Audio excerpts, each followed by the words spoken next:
Hello, lovely Libra. How are you doing? And welcome to the 2026 horoscope. So you might be very happy to see the back end of 2025, depending on who you are. So for this video, I'm going to give you an overview of the key themes for 2026, a reflection on 2025. I'm also going to talk about the most important transits for this year as well, and give you a very brief overview of the months, a look at the nodal changes as well, and also a brief sort of ranking of the months based on topic. I am being a little bit more brief for this particular video because I do have a PDF in my website which is about the key strategic aspects for your zodiac sign. And that is paid for, but I've tried to keep it as cheap as possible. So it's anything from £10 to £13 depending on what I price at. I'm not sure yet, but I'll keep it fairly cheap. But it also includes a breakdown of every month based on your hobbies, travel, love, and also self-development, finances, and career, and also a look at every single new and full moon of the year and how this will impact you, a reflection on past moons as well. So we build up a bit of a narrative. And then with this video, I'm going to cover the eclipses, but I'm not going to cover any of the moons. Also, just to note, I am gearing this horoscope towards a Libra rising because of the houses, but you can watch as a Libra sun or a Libra moon, depending if you want to watch for your mood and feelings or your ambitions and goals. But if you're watching as a Libra sun and you have a Capricorn rising, for example, the houses will not be accurate. So be mindful of that. This is at your own, discretion that you're watching it, and it may not be super accurate, okay? So let's look at the key themes for Libra. So to begin with, my sort of idea about Libra is that you have a rumination on your romantic and intimate relationships and commitments, which will not be new to you because Chiron will still be in Aries, which has been in Aries for quite some time, a few years. But actually, you get a little bit of break from that because it moves into Taurus, in which you'll focus a little bit more on the trauma surrounding money insecurity, internal transformation, and maybe even sensuality and vulnerability with intimacy, if that's something that resonates with you. You also have sudden changes with savings, intimate relationships, and perhaps a loss or a gain. And the reason I say a loss or a gain is because Uranus in Taurus, for example, though debilitated, does not discriminate. So depending on the aspects in your chart, can be either good or bad. That's why I say be prepared for either. We just don't know. There's also a sense of sudden changes with spirituality. This could also be like a overhaul of your belief system, your purpose, and seeking the truth as well, because of Uranus and Gemini. Uranus does rule aviation as well and freedom, so that can also be linked to a lot more traveling, which some of you might be really excited about. Then we have luck with your career and self-expression and being authentic, with Jupiter being in Cancer for the first half of the year, and you've already had this from 2025, but Jupiter will actually move into Leo, where you have a wonderful second half of the year with joy, connection, and authenticity, because Jupiter enters the 11th house of joys and wish fulfillment, friendships, connection, and being a little bit more authentic to your morals and values. Then you'll be aligning with family and large groups because of that said house, becoming a little bit more validated by yourself, I would say, as well, and less by the tribe, and also releasing issues with creative pursuits, pleasures, and your desires. And this is mainly because the North Node will move out of Pisces into Aquarius, and the South Node from Virgo into Leo as well. So there's a sense of releasing issues with creativity, creative blocks, and also people pleasing.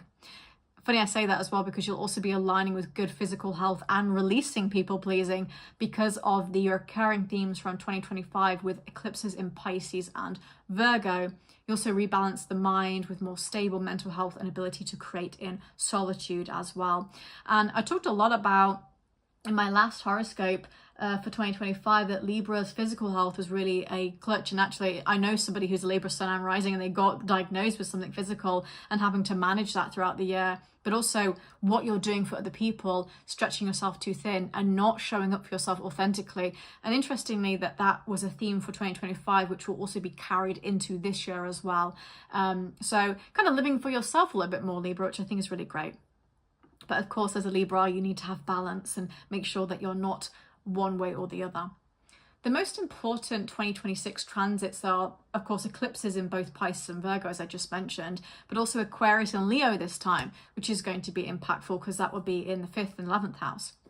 So the most important transits for you this year, Libra: Uranus and Taurus in the 8th and Gemini in the 9th, Chiron still in Aries in the 7th, but moving to Taurus in the 8th. Lunar eclipse in Virgo 12th house and Pisces 6th house, okay? So those lunar eclipses in Pisces and Virgo impact the mental health and physical health, but it's kind of the last time we get it. So you're really having a purge and feeling much better after this as well. Kind of like a bit of a detox or a bit of a colon cleanse, if you say.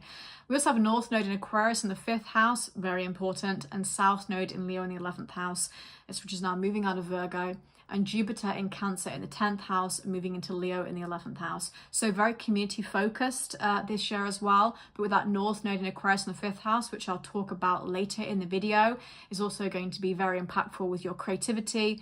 And, you know, some people say the North Node is about purpose. I say it's a bit more about the direction of travel, maybe a bit more of a life mission statement, shall we say, instead, and then actually focusing towards creativity. Libras are incredibly creative, they're very feminine as well, so with that it's very flowy. You don't want to be fixed and rooted, you want to be able to have joy, and 5th house is joy, you know.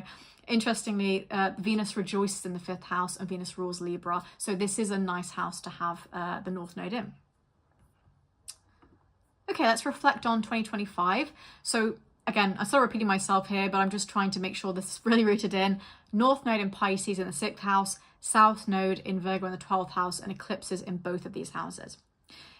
Really important for you this year because Neptune moved into Aries in your 7th house of committed relationships and contracts and just general commitments, you know, rooted down.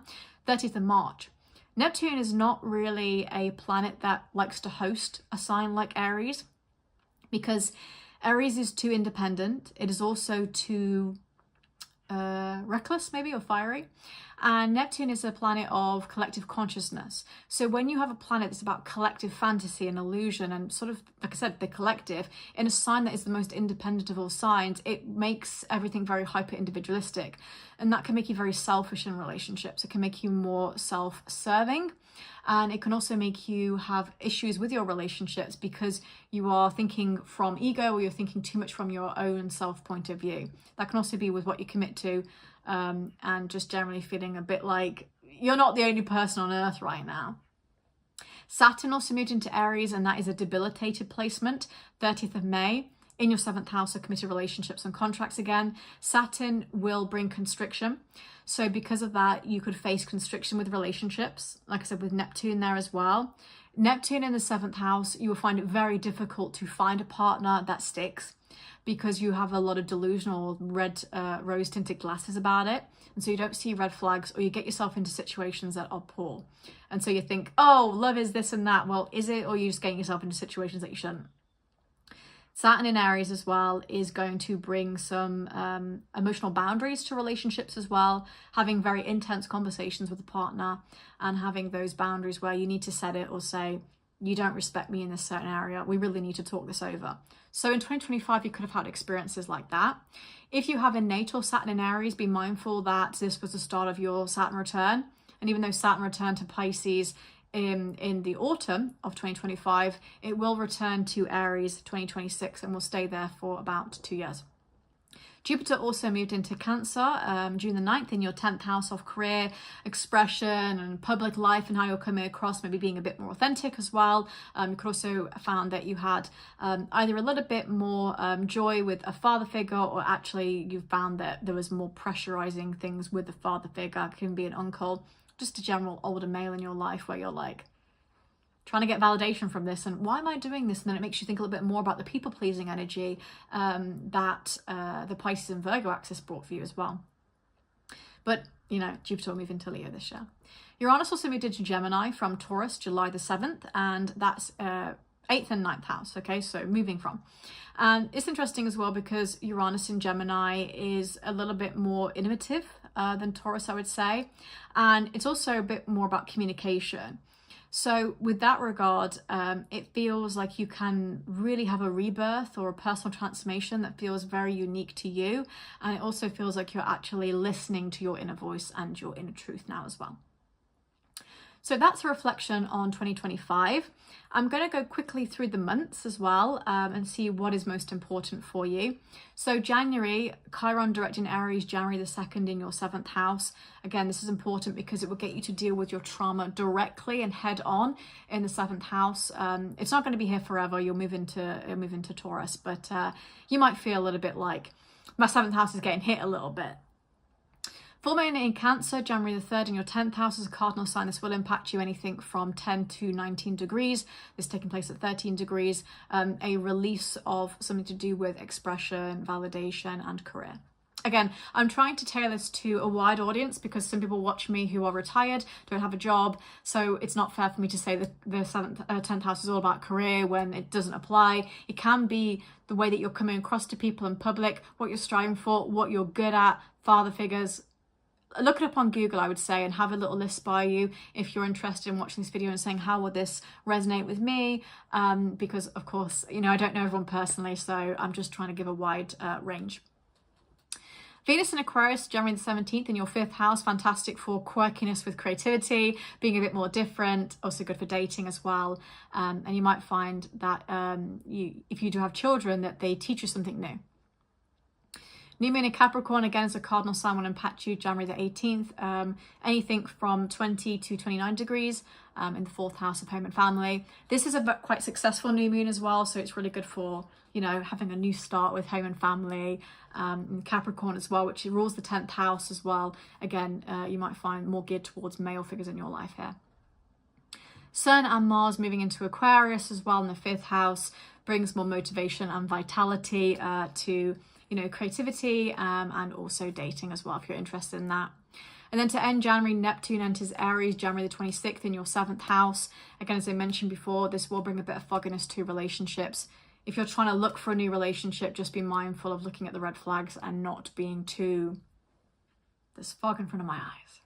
So I'm not going to mention every single transit on this particular video because, like I said, I do have a PDF where I'm going to talk about what is most impactful for you. And I've got this on screen as well, so you can have a look. I'm just going to go through what I think is most important. So, of course, Uranus direct in Taurus now, February the 4th, which will hit your 8th house. You might feel that you're really dealing with trauma once and for all as well with that. Saturn enters Aries February the 14th, Valentine's Day in your 7th house. What a cruel joke from the universe, eh?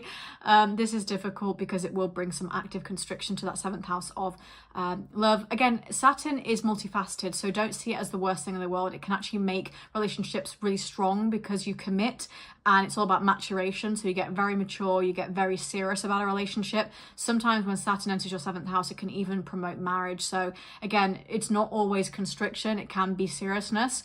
But again, it also depends on the aspects in your chart, so be mindful of that. I'm going to talk about the solar eclipse later on when I talk about the eclipses.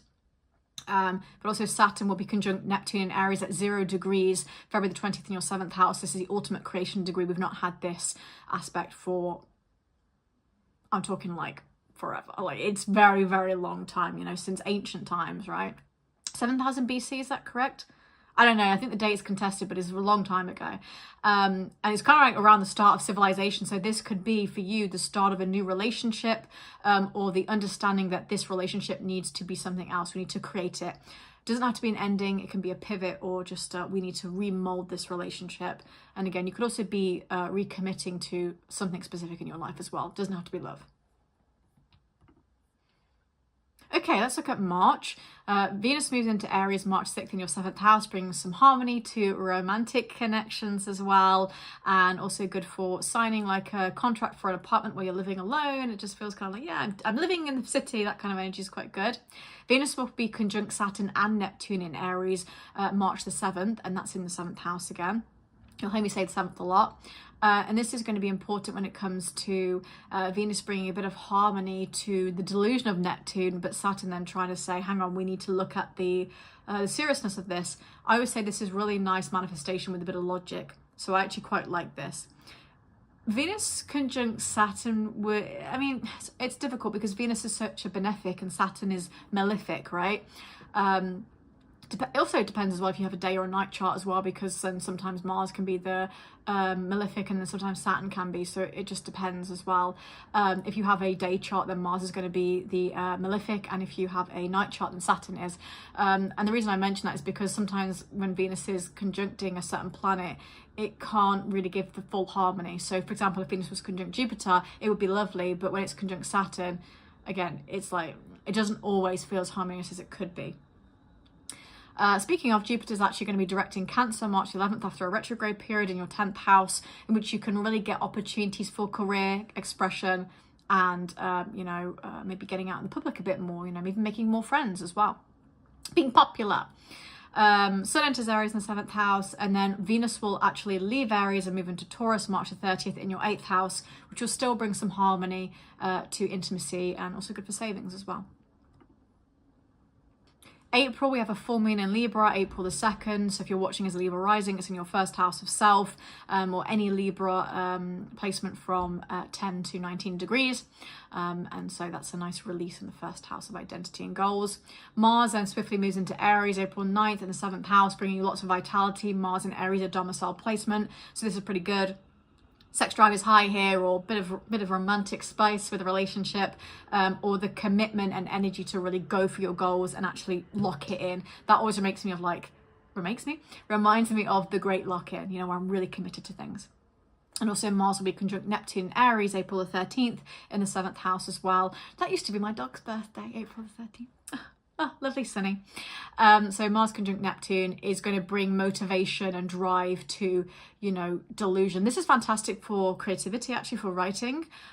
Pretty good as well if you want to get, something locked in with romantic connection that feels like there's drive to it, but also it's like, this is not a chore. It feels like something I want to do.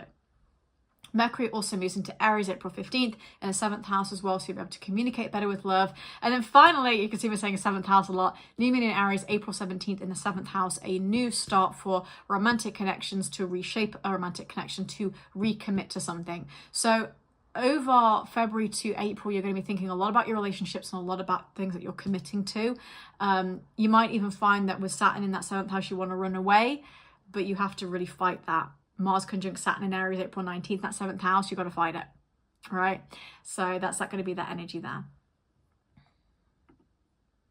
Okay, May. Let's see what I think is important. Mars conjunct Chiron in Aries, May 16th in the 7th house. Mars meeting up with a lot of fire and anger with Chiron in Aries, really releasing that trauma. That is a release of trauma.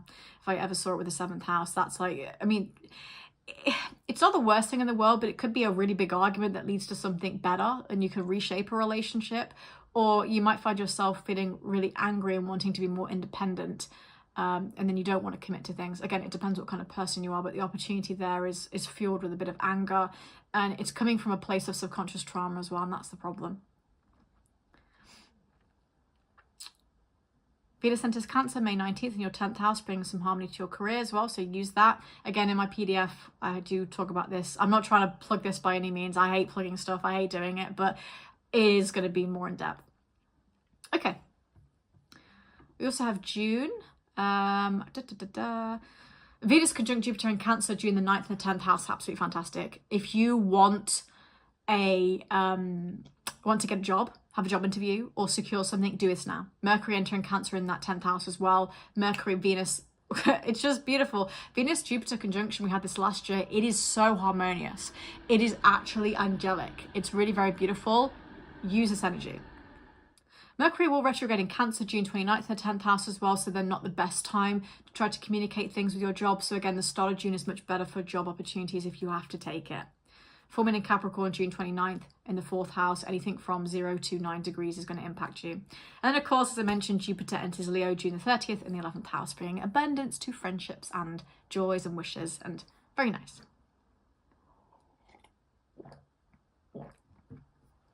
Do be mindful, though, that Jupiter's expand what it's in. So if you feel isolated and lonely, Jupiter will expand that feeling. So it's not always the best thing in the world. Also, if you have something like Saturn in your 11th house natally, Jupiter's going to be conjunct that, or it's going to aspect it. So you really need to look at your birth chart and see how that's going to impact you personally. Let's look at July. We have a Neptune retrograde in Aries, July 7th in the 7th house. And I'm not going to talk about the 7th house meaning anymore. You know, you've heard me say it over and over again now. I'm just going to be repeating myself basically, and I don't want to annoy people. Neptune retrograding Aries, think a little bit more about what you've learnt with your relationships. Dreams become very apparent during this time as well. New moon in Cancer in your 10th house of career expression, July 14th. Anything from 20 to 29 degrees is going to impact you as well. This is the cardinal sign.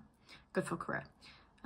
Saturn retrogrades in Aries as well, July 26th in the 7th house. You're going to be thinking more about the commitments that you've made and maybe some of the emotional boundaries. Saturn retrograding in Aries, I think it's contested whether this is better than being direct, but I personally think it's probably a little bit more dicey in my opinion.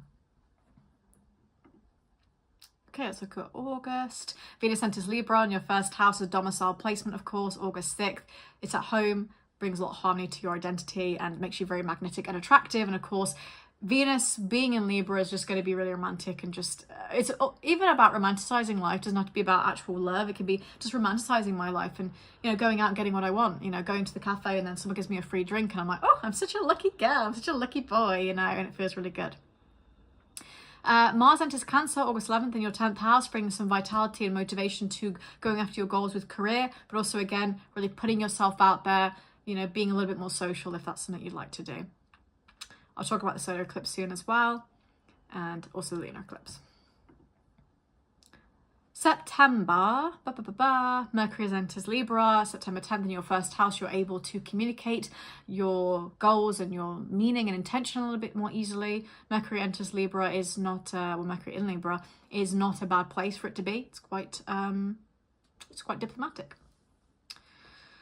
And of course, happy birthday to the Libras watching for in advance because, of course, September is Libra's birthday.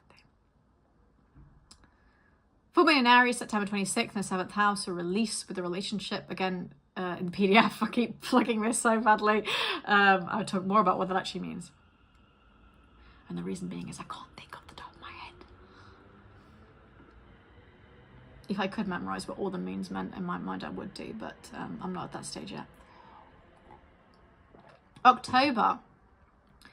Venus retrogrades in Scorpio, October 3rd in the 2nd house. This is important because Venus rules the 2nd house, it rules Taurus in the 2nd house, and so when it retrogrades in Scorpio, you're going to be thinking a lot more about what you actually own, your material assets, maybe even a house that you own, and thinking, do I really want all these things? What do I need? And of course, again, Venus rules you as well, so this is going to impact you. In Scorpio, which is a little bit more intense, and Scorpio rules like investments and savings and assets you share, so it can also be rethinking and evaluating assets you share with someone else, like a house with a partner, for example, or thinking, I need to get a little bit with my pension or with my savings for retirement, whatever it can be.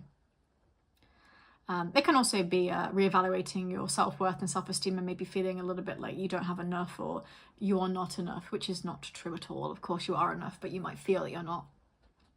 And then we have a new moon in Libra, October 10th in your 1st house of self. And so it's a new start during that Venus retrograde where you can kind of recommit to how you feel about yourself.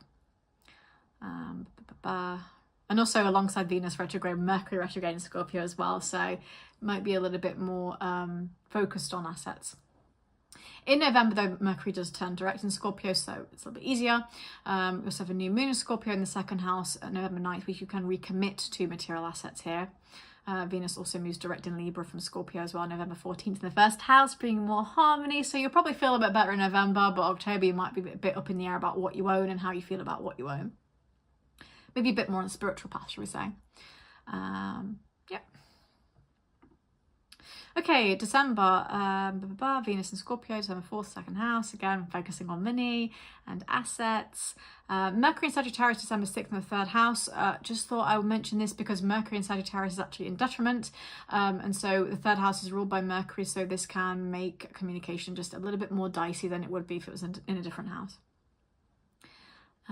Saturn, both Neptune, are direct in Aries in the 7th house as well, so more tangible with actually committing to things and also having a bit more of the, what do I really want from this? What are my dreams and desires, my manifestations? Because, you know, Neptune rules the 12th house, which is all about manifestation, so again, it's not the worst thing in the world. And then we finally end the month with full moon in Cancer, a cardinal sign in your 10th house of career, Christmas Eve if you celebrate. And that is going to be a sort of release of what you need to do in your life. Again, we've kind of like the cocoon energy, and then finally with a butterfly, we're being ourselves, and then next year we get different stripes and colours as well. And then Mercury entering Capricorn in the 4th house as well on Christmas Day, and our ability to communicate. Again, you might have a little bit of a little bit more of a fire in your heart to talk to male figures in your life here. Okay, so I'm going to rank the months. January is the best month for defining what you want to do creatively or something different. February is the best month for implementing that new start with creativity. March is the best month for being serious about physical and mental health. April is the best month to focus on relationships and get serious about a topic. Again, what resonates here with that 7th house focus. May is the best month to get active in changing what needs to be changed and really implementing it. June is the best month to focus on career and expression, and also defining any societal and social opportunities that you have. July is the best month for career and or creative expression. I put and or depending on who you are. August is the best month to work in solitude and ask for answers. September is the best month to focus on identity and relationships and transformation. October is the best month to release money worries. November is the best month to manifest money, funny enough. And then December finally is the best month for being productive and also focusing on strengthening those relationships that I mentioned as well. Okay, so I'm just going to talk about the change of the nodes, because we have a North node moving into Aquarius and a South node moving into Leo, July 27th, 2026 to March 26th, 2028. And the North node is in the 5th house, which again, as I said, Venus, which is your ruler, that's a house that it rejoices in. And this is what I call rags to riches. And South node in the 11th house is the memories of a king. So if you have these in your birth chart, you're having a nodal return. And if you have the opposite, you have a reverse nodal return. So the North node in the 5th house is going to get you to really understand what your creative pursuits are doing for the world. So if you're somebody who's particularly creative, like I said, Libra tends to be creative because of Venus rejoicing in the 5th house. They tend to be much more creative and focusing on things like art, wellness, but also entertainment as well. These people tend to be actors and dancers, and also doing a lot of work with the inner child or playful. This is a focus on how that can impact the world. You might also find out what you're doing to help children grow into this world as well. If you have children, or if you want to bring children into the world, how is that going to be impacting the current landscape, and how are you going to be operating as a parent? What are you going to do differently? And also you might find that you are, if you have been single, you might be focusing on a period of maybe I want to date because it feels more aligned to me with this direction of travel. The South node in the 11th house is going to get you to release the memories of a king. So in a past life, you were most likely if you have this in your birth chart, a king or a queen. And in this life, you have to learn that you're not that, you have very little. It's almost like the peasant energy. And South node 11th is to release a codependency with friends. So you're almost moving towards what you want to do authentically. You're not people pleasing anymore, but you're also being a little bit more selfish. I don't think you need to be that. Like I said, I think there's a sense of there's a balance here of being like, I'm showing up for myself, but I'm also not being so individualistic. And the reason why is because of that Neptune in Aries in the 7th house, in which you might even be avoidant in relationships because you're focusing too much on what you want and not what the other person wants. So that South node in the 11th, you are releasing, being the jester for everybody and then not actually listening to what you want for yourself as well. So the nodes will impact you in those regards as well. And again, they're going to be there for 2 years. Okay, so let's focus on the eclipses. So we have a solar eclipse in Aquarius, February the 17th, 2026. And that's going to be, as I said, in your 5th house. So yes, as I mentioned, 5th house, 28 degrees, which is the 3rd decan of Aquarius, ruled by the moon and Venus. Of course, Venus your ruler as well, and moon being more of that cardinal Cancer sign as well, making it a Libra triplicity. So this is kind of important for you. Again, 5th house being important with Venus as well. I've mentioned with all of these videos really that this is a very judgmental eclipse. And really what I want you to take from this is that in creative pursuits, in dating, it's not a competition. So with this decan, the third, it's actually associated with the Seven of Swords, which is about plotting, being sneaky, and betrayal. So this is where you have to be resourceful, you have to think on your feet, and you also have to try and outsmart people. So in this regard, you might feel like dating is a game, and it's a game you have to win, and you have to play a psychological game to be like, I'm testing this person, I'm trying to see if they really like me. And you might find that to be quite unsuccessful. In creative pursuits, you might also find that you're trying to be too perfect with your art, or, when I say art, take where this resonates. It can be painting, acting, whatever is an artistic creative pursuit. It can be something like creative technology, who knows, that you are almost spending a long time trying to work on something and then just judging it, but you're not understanding why you're judging it. Why are you judging it, right? Is it because it's not good enough? Is it because you think it should be better? Is it because you're comparing it to other people? Because a sense of comparison here as well. So you might find that you can do something over and over again and you're never satisfied with the results. And so this is a new start. It's a supercharged new moon for you to be a little bit less judgmental with yourself. Jupiter is in Cancer in the 10th house, trying the North Node in Pisces in the 6th house. So it is okay for you to put yourself out there, and you're doing it because you want to do it for yourself, not because others are pushing you to do it. It's okay for you to, be expressive and be authentic and actually do it because it feels holistically well for you, feels good for you. The alignment of these water signs encourages this deep trust in your intuition and this knowing. So I think in a roundabout way, and I'm trying to tell this a little bit differently to other zodiac signs because of the 5th house, that we're focusing a lot on being more generous and forgiving ourselves rather than trying to compete and making it a war within ourselves.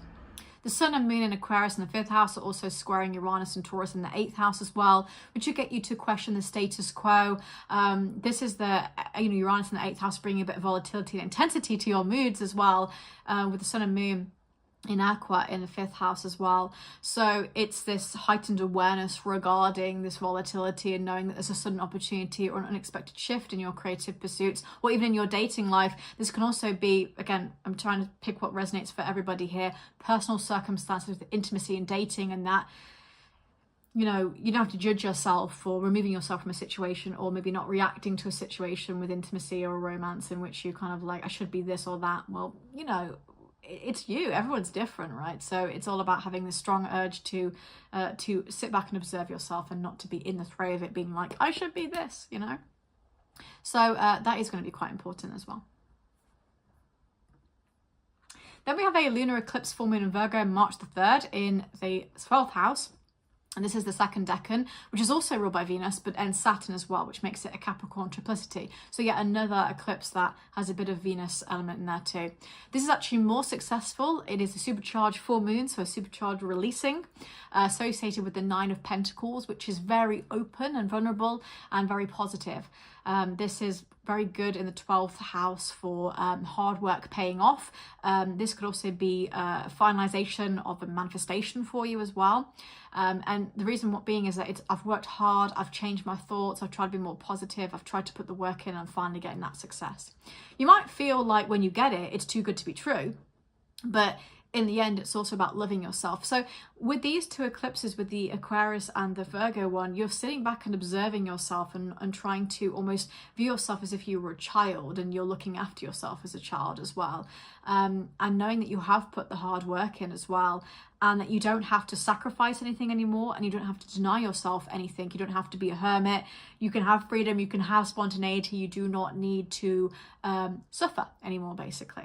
Then August 12th, we have a total solar eclipse new moon in Leo in that 11th house. This is quite competitive, I must say. So this is in the 3rd decan of Leo, which is actually associated with the 7 of Wands, which is kind of looking out for deception or feeling like you're under attack or being very defensive. In the 11th house, this could be a argument with a friend, or feeling like you do not fit into a social group, feeling very isolated, or feeling like I'm trying to maintain some power and control in a situation and not necessarily getting it. This does not have to be with a friend.